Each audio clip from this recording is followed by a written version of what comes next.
Assalamualaikum warahmatullahi wabarakatuh. Kembali lagi di channel Kisah Seram. Saya ucapkan banyak terima kasih buat kalian yang sudah subscribe channel ini. Dan buat kalian yang baru bergabung di channel ini, saya ingatkan untuk subscribe channel ini dan nyalakan tombol notifikasinya agar kalian tidak ketinggalan cerita-cerita terbaru dari channel ini.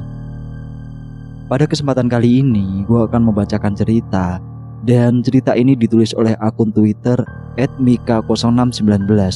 Jika kalian ingin membacanya langsung, kalian bisa follow akun Twitter beliau dan linknya udah saya taruh di deskripsi.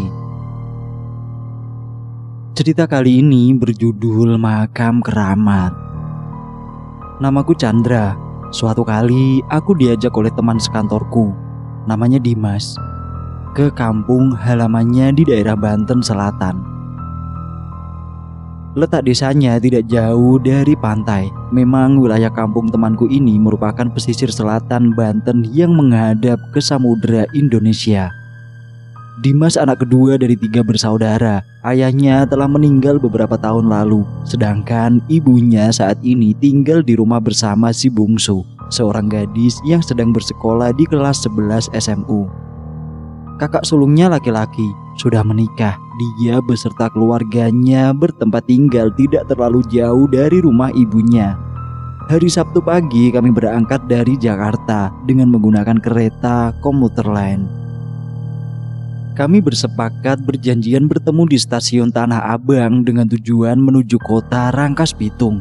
Dari sana kami masih harus menyambung transportasi dengan bus Damri. Benar-benar daerah antah berantah. Sebelumnya temanku ini kerap bercerita tentang kampung halamannya yang katanya masih kental nuansa mistisnya. Saat itu sih mendengar ceritanya aku iya-iya saja sambil sesekali menahan tawa. Aku dahulu tidak mempercayai hal-hal mistis.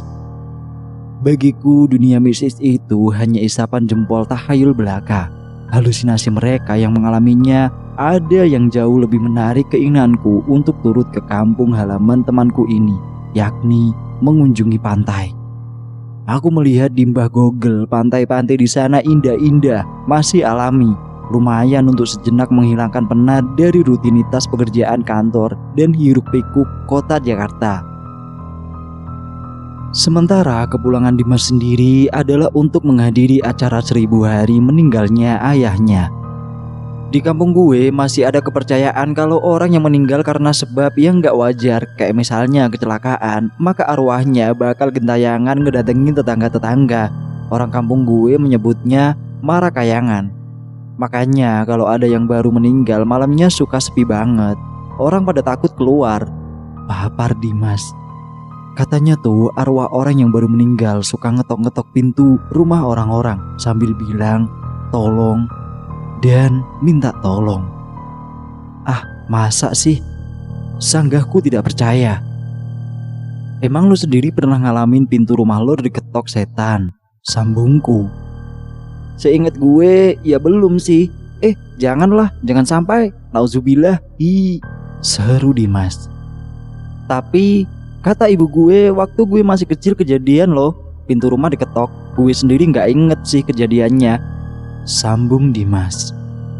Nah, kalau lo aja baru denger-denger, berarti boleh jadi itu semua cuma karangan, sekedar kepercayaan yang gak bisa dibuktikan kebenarannya. Bantahku lagi menguatkan argumen tak percayaku. Tapi beneran deh, tempat gue masih kuat kepercayaan sama hal-hal mistis gitu loh. Nanti jangan sok-sokan ya, ntar kalau lo disamperin setan gue gak tanggung jawab, ancamnya sambil nyengir. Iya, santai aja sih.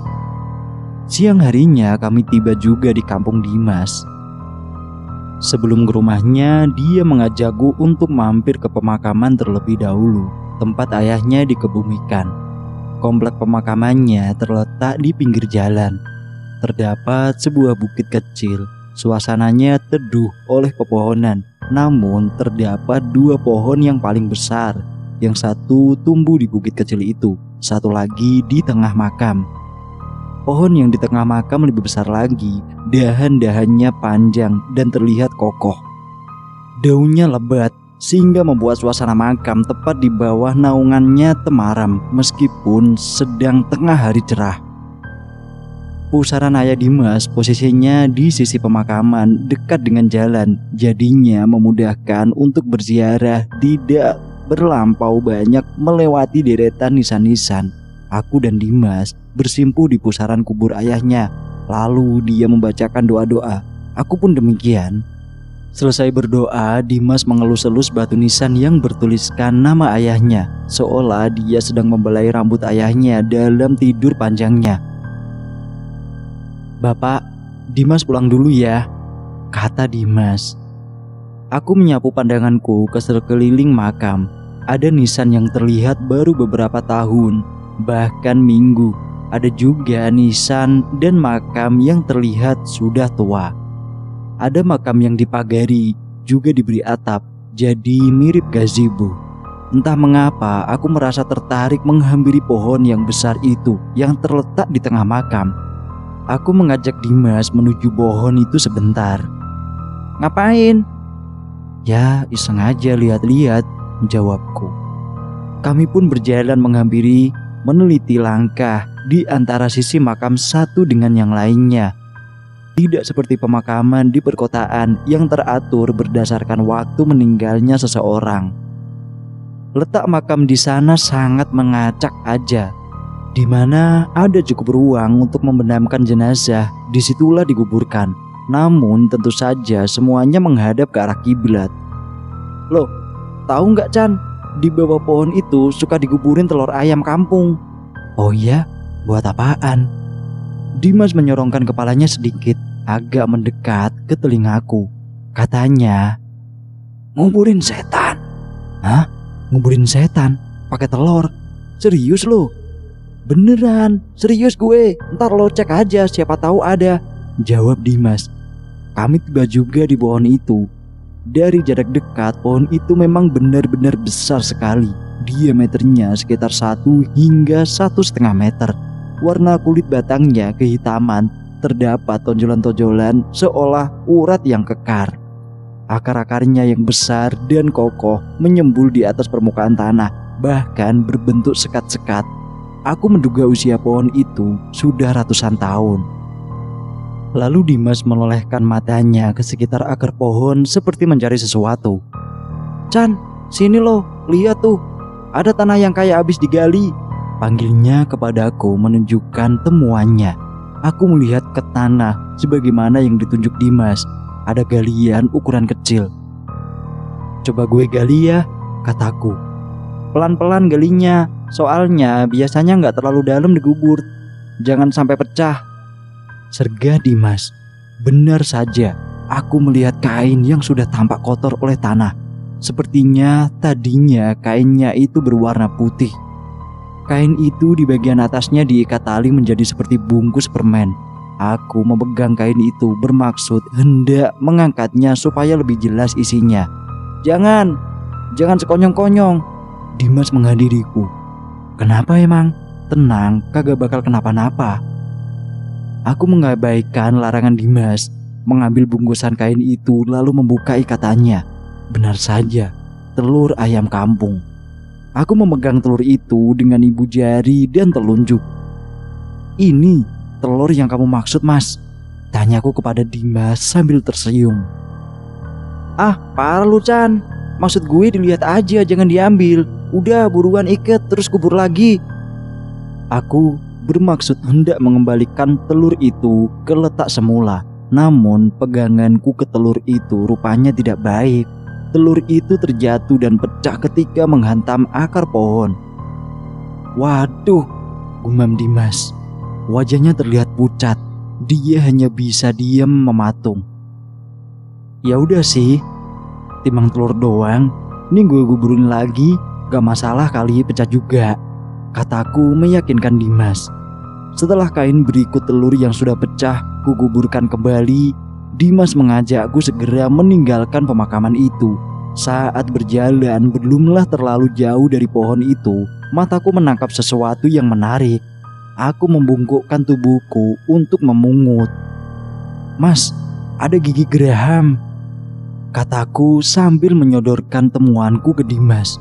Buang Chan. Ayo buruan kita cabut," ajaknya gusar. Aku dan Dimas berjalan pulang menuju rumahnya yang memang jaraknya tidak terlampau jauh dari pemakaman. Sebenarnya aku yang mengajak berjalan kaki saja. Ya, hitung-hitung menikmati suasana pedesaan yang asri. Saat sedang berjalan, Dimas bercerita bahwa kompleks pemakaman yang barusan itu sebenarnya oleh masyarakat di desanya dianggap makam keramat. Kemudian dia juga menceritakan bahwa keluarganya pernah memperkerjakan seseorang perempuan setengah baya untuk membersih di rumahnya. Perempuan itu rumahnya tidak jauh dari pemakaman. Dia suka bercerita pada tengah malam. Malam-malam tertentu, terlebih di malam Jumat, kerap terdengar suara orang yang menangis. Lalu juga terdengar suara anak-anak kecil yang sedang bermain. Dimas melanjutkan ceritanya. Pernah juga ada seorang perawat dari puskesmas, bukan orang sini, asalnya dari Tangerang. Saat pertama kali menginjakan kaki di desa karena hari masih siang, dia langsung ke puskesmas terlebih dahulu dengan maksud melaporkan ke tempat tugasnya yang baru. Si perawat baru ternyata langsung bertugas saat itu juga membantu dokter menangani pasien. Maklumlah di desa, tenaga perawat memang sangat dibutuhkan. Malam sekitar pukul 8, dia menyelesaikan jadwalnya dan bermaksud menuju penginapan yang berdasarkan informasi letaknya di alun-alun desa. Dengan alasan dia ingin melihat suasana dan merasakan kesejukan desa, dia memilih berjalan kaki ketimbang menggunakan ojek motor. Di tengah perjalanannya, dia melewati pasar malam. Keesokan harinya saat bertugas, rekan sesama perawatnya menanyakan semalam pulang jam berapa dan siapa yang mengantarnya. Dijawabnya sendiri saja dan dia tidak merasa takut karena semalam ramai, ada pasar malam. Mendengar penuturan perawat baru itu, rekannya menjadi bingung karena setahu dia sedang tidak ada pasar malam. Ketika perawat lama menanyakan lewat jalan mana, perawat itu berjalan. Dia lalu menjelaskan arah jalannya. Perawat lama terkejut karena lokasi itu adalah lokasi makam keramat.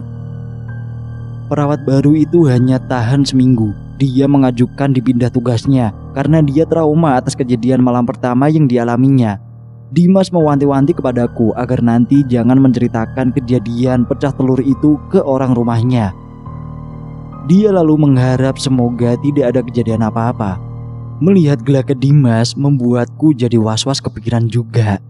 Tidak menyangka hal yang menurutku sepele jadi sedemikian serius. Sore harinya Dimas mengajakku ke pantai. Dengan berboncengan mengendarai motor kami ke pantai yang jarak dari rumahnya hanya kurang dari setengah jam perjalanan.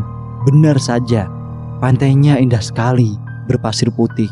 Ombaknya lumayan tinggi, tipikal pantai selatan Jawa. Aku enggan untuk berenang. Dimas pun memang menyarankan jangan, berbahaya katanya. Akhirnya kami hanya sekedar main air saja di pantainya, menikmati sore hari. Saat matahari tenggelam, pemandangannya lebih indah lagi. Cahaya keemasan berpendar di ufuk barat. Kemilaunya begitu magis. Aku merasa jiwaku yang lelah terbarukan. Terlintas dalam benak, inikah yang disebut healing? Yang pasti, pemandangan indah spektakuler itu berhasil membuatku terlupa akan kejadian tadi siang di pemakaman. Bersambung. Terima kasih sudah mendengarkan ceritanya. Buat kalian yang baru gabung, saya ingatkan untuk subscribe channel ini dan nyalakan tombol notifikasinya agar kalian tidak ketinggalan cerita-cerita terbaru dari channel ini. Sekian dari saya, sampai jumpa di kesempatan berikutnya. Assalamualaikum warahmatullahi wabarakatuh.